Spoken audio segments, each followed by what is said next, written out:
أعوذ بالله من الشيطان الرجيم. بسم الله الرحمن الرحيم.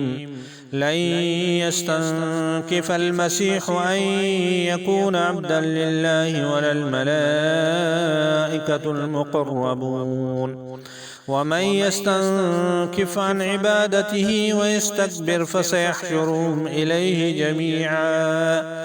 فأما الذين آمنوا وعملوا الصالحات فيوفيهم أجورهم ويزيدهم من فضله، وأما الذين استنكفوا واستكبروا فيعذبهم عذابا أليما ولا يجدون لهم من دون الله وليا ولا نصيرا. يا أيها الناس قد جاءكم برهان من ربكم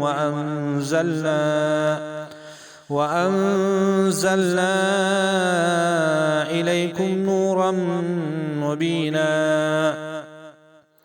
فأما الذين آمنوا بالله واعتصموا به فسيدخلهم في رحمة منه وفضل ويهديهم إليه صراطا مستقيما.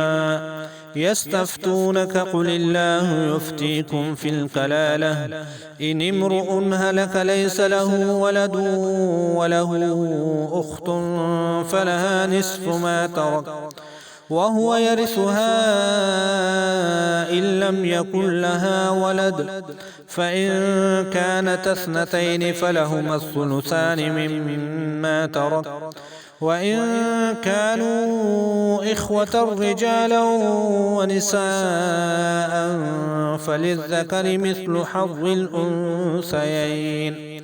يبين الله لكم أن تضلوا والله بكل شيء عليم.